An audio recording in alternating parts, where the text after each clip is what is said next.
जड़ चेतन जितना संसार है ये हमारे स्वामी का स्वरूप है और हम सेवक हैं अपने स्वामी के, तो हम चराचर जगत के सेवक हैं। ये उपासक की दृष्टि होती है। व्यवहार उसका जिसके साथ जैसा होना चाहिए वैसा ही होता है, पर दृष्टि उसकी भागवतिक होती है। सब में प्रभु विराजमान है। ये बात अगर हमारे हृदय में नहीं आई है तो अभी हम शुद्ध परमार्थ के पथिक नहीं है। जहां राग है, द्वेष है, उत्तम है, अधम है, ये सब प्रपंच है। और इस प्रपंच का त्याग किए बिना परमार्थ में चलना नहीं होता, और परमार्थ में चले बिना स्थिति नहीं होती, और स्थिति के बिना माया मुक्त नहीं होता।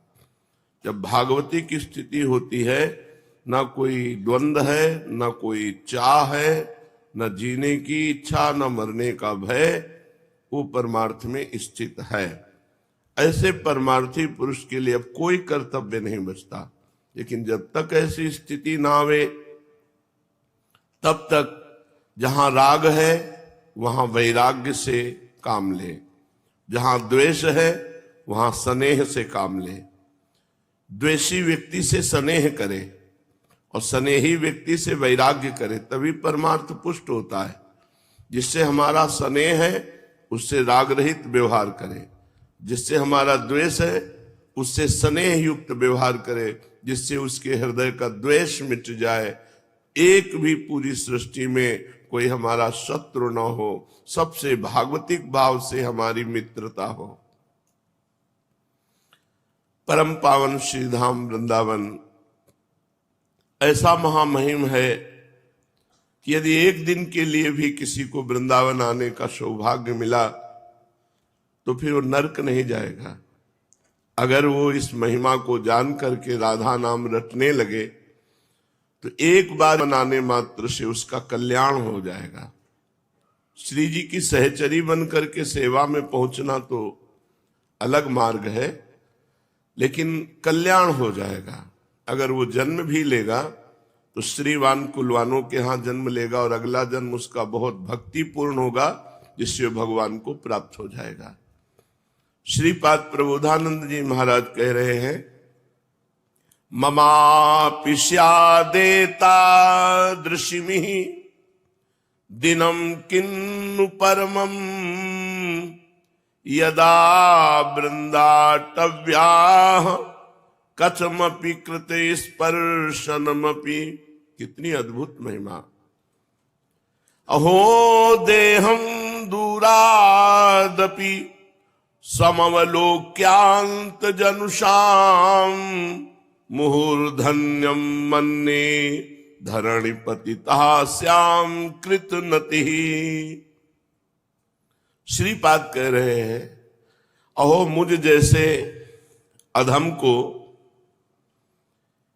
इसी जन्म में किसी दिन ये सौभाग्य प्राप्त हो, भाग्य उदय हो, लाडली जू की कृपा से मुझे वृंदावन आने को मिले और यहाँ किसी व्यक्ति का स्पर्श हो जाए वृंदावनवासी, या यहाँ किसी मंदिर, किसी वस्तु, यमुना जल, रजरानी, किसी एक का स्पर्श हो जाए।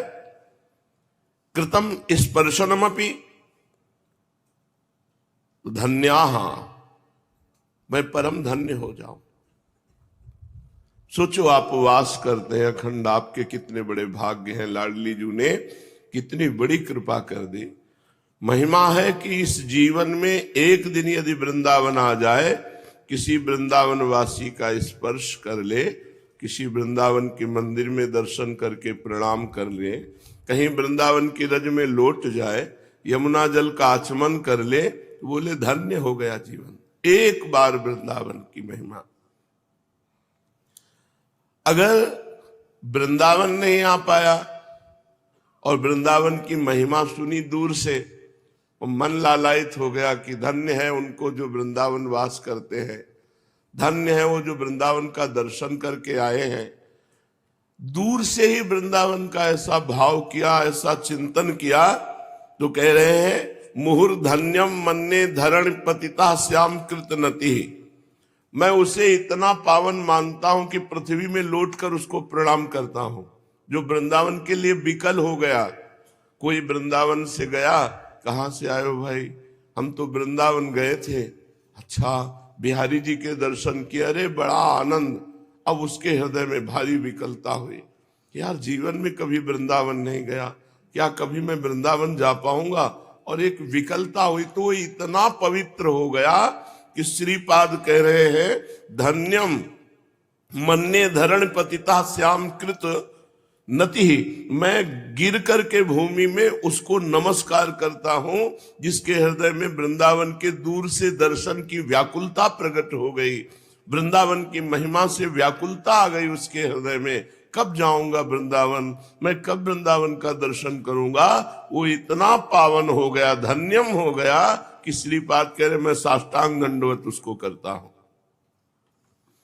यद्यपि च मम नास्ति श्रील वृंदावनीये महिमनि न सर्वो सर्वे हंत विश्वास गंधा। यद्यपि च मम तस्मिन्नास्ति वासैषणापि प्रसरतु मम तादृशेव वाणी तथापि। यद्यपि मैं वृंदावन की महिमा का वर्णन करता हूं, पर मुझे वृंदावन में जो विश्वास होना चाहिए वो गंध मात्र नहीं। यह है प्रेम की स्थिति। अगर प्रेमी से पूछा जाए कि आपको